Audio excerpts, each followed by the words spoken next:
Stock మార్కెట్లో invest చేసి మీ డబ్బులు డబుల్ చేసుకోవాలనుకుంటున్నారా? సుందరరామిరెడ్డి గారి లైవ్ సెమినార్ కి అటెండ్ అవ్వండి.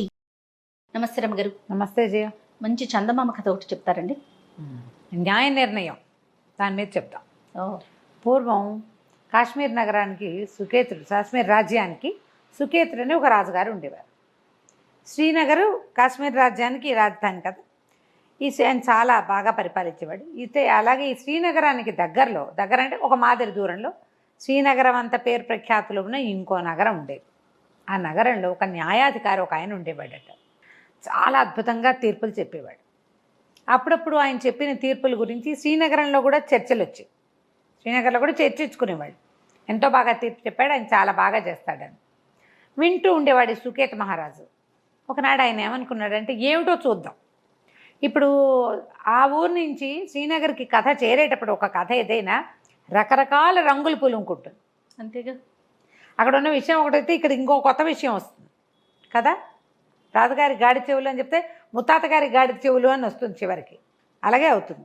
మనమే స్వయంగా వెళ్ళి చూద్దామని ఆయన భావించి ఒకసారి ఏం చేశాడట, సామాన్య దుస్తులు ధరించి తన పంచకళ్యాణి కాకుండా ఒక మామూలు గుర్రం, కొంచెం బలమైన గుర్రాన్ని వేసుకుని, అదే ఆ గుర్రం ఎక్కడుంది, ఆయన శాలలో ఉండేది రెగ్యులర్గా, ఆయన రెగ్యులర్గా తిరగడానికి వాడుకునేది పంచకళ్యాణి కాకుండా ఆ సామాన్య గుర్రాన్ని ఎక్కి ఇంకో నగరానికి వెళ్ళడం మొదలుపెట్టాడు.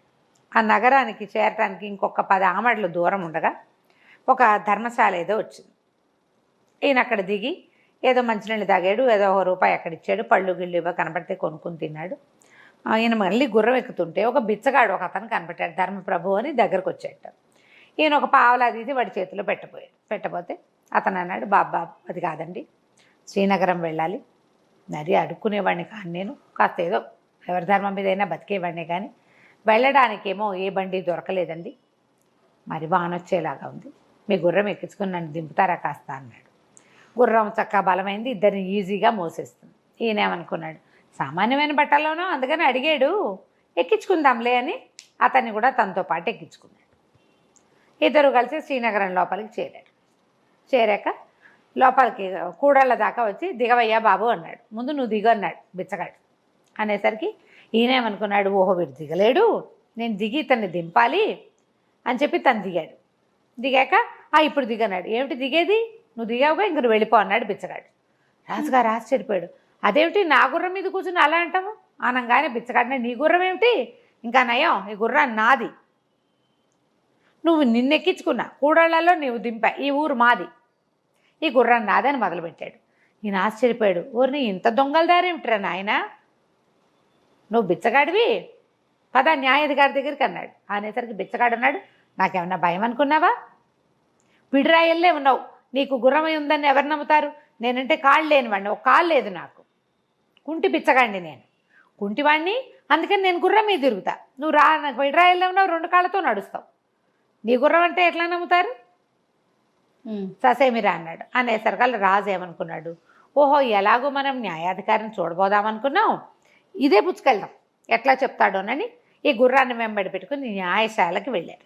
ఓకే. ఈయన కూడా ఎక్కాడు, ఇద్దరు కలిసి అక్కడ దాకా పోయాక సరే ఈయన లోపలికి వెళ్ళాడు. న్యాయం కోసం వచ్చామని చెప్పారు. బిచ్చగాడు ఇంకా గుర్రం మీదే కూర్చున్నాడు, ఈయన మాత్రం గుర్రం దిగాడు.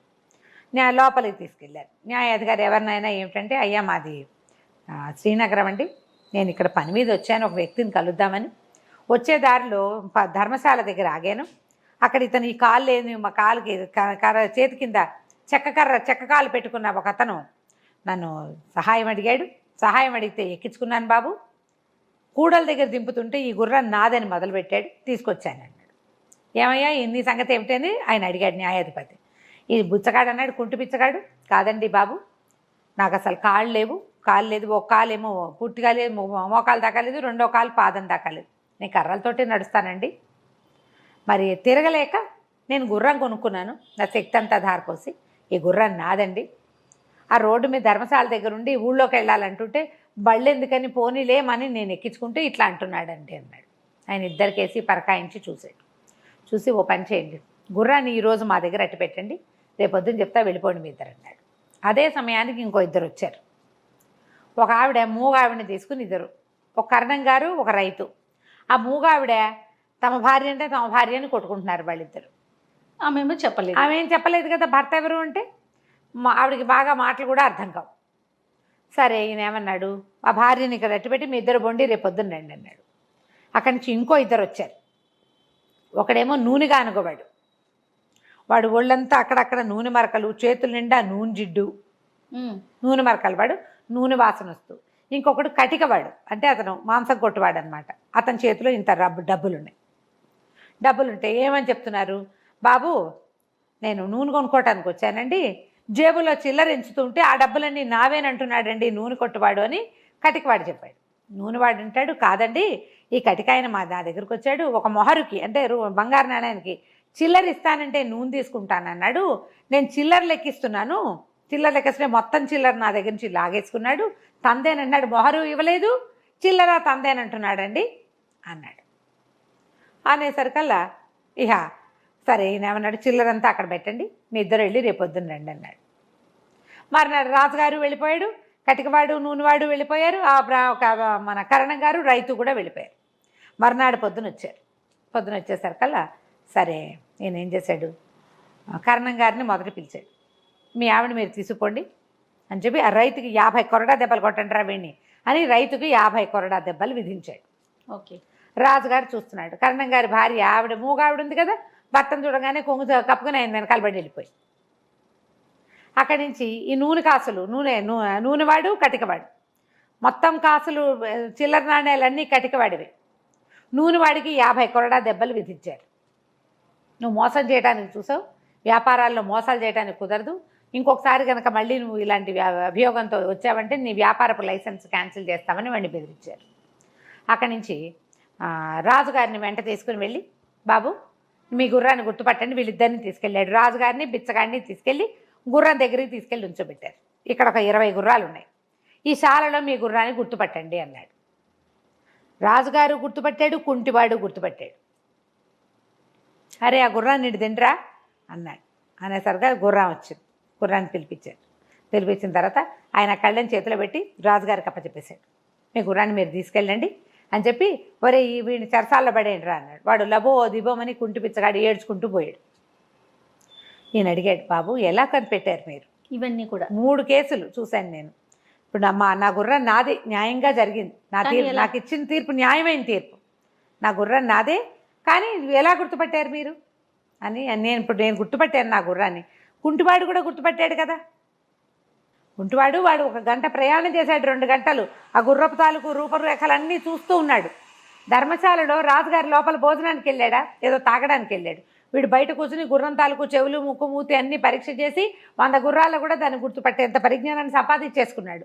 1 గంట 2 గంటల ప్రయాణం చేశాడు, వాడు గుర్తుపడతాడు న్యాచురల్. అంటే ఆయన పక్కపక్క నవ్వాడు. మీరు గుర్తుపట్టడం కాదండి, మీ గుర్రం మిమ్మల్ని గుర్తుపట్టింది. గుర్రము కొత్త వాడిని చూస్తే ఏమీ ఎక్స్ప్రెషన్ ఇవ్వదు, చూస్తూ ఉంటుంది.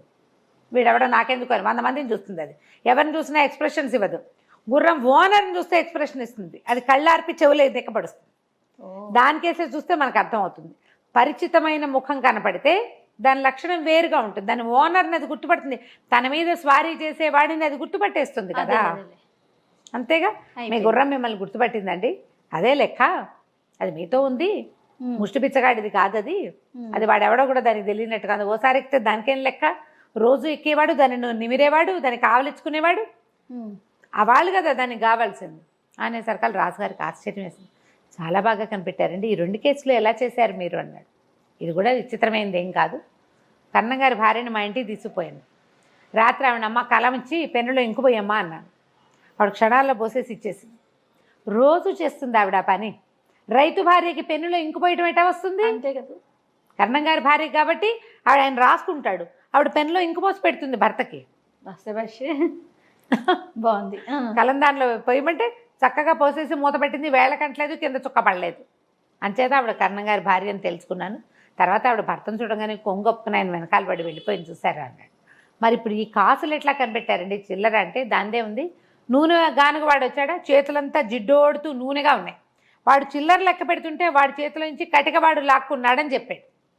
మరి ఇప్పుడు నూనె చేతులతో కాయిన్స్ లెక్క పెడితే నూనె అంటదా వాటికి?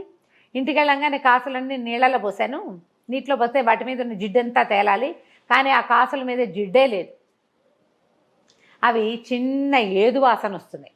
ఓకే. మరి అతను మాంసం కొట్లో ఉంటాడు, అదే, అదే. ఎంతో కొంత మాంసపు వాసన అంటదు వాటికి. కాబట్టి ఆ కాసులు పూర్తిగా కటికవాడివే. వాడే లెక్క తీస్తుంటే డబ్బులు తీసి లెక్క పెట్టుకుంటాడు నూనె కొనుక్కోవడానికి. ఈ నూనె వాడికి దురదొచ్చింది ఆ డబ్బులను చూసేసరికి. అవి లాక్కోవడానికి ఎత్తేసాడు. వాటి మీద ఏ జిడ్డు లేదు, ఆ చిల్లరంతా నాదని ఇతను అంటున్నాడు. కానీ అది జరగలేదనేసరికి రాజు చాలా ఆశ్చర్యపోయాడు సుకేతుడు. మంచి సరదా వచ్చింది ఆయనకి. థ్యాంక్స్ చెప్పి తన గుర్రాన్ని తీసుకుని శ్రీనగరానికి వెళ్ళిపోయి ఓ 10 రోజుల తర్వాత చక్కగా రాజలాంఛనాలతోటి ఈ నగరానికి ఈ న్యాయాధికారిని పిలిపించుకుని తన దగ్గరే శాశ్వతంగా అట్టపెట్టుకున్నాడు. ఎందుకంటే అతను పొరపాటు పడ్డు, తప్పులు చేయకుండా ఉండడానికి మ్యాక్సిమం ప్రయత్నం చేస్తాడు. న్యాయమైన ఐడియాలు తెలివితోటి చేస్తాడు. ఎంత తెలివిగా ఉన్నాయి చూడు, మూడు విషయాలు. కూడాను. ఇలాంటి తెలివిగల నిర్ణయాలు చేసేవాళ్ళు పాతకాలపు న్యాయాధికారులు. సాక్ష్యాల మీదే ఆధారపడకుండా తమ వాళ్ళు. బుర్రని వాడేవాళ్ళు అనమాట. కథ కంచికి మనం ఇంటికి. సూపర్. నమస్తే రమ్య గారు. నమస్తే.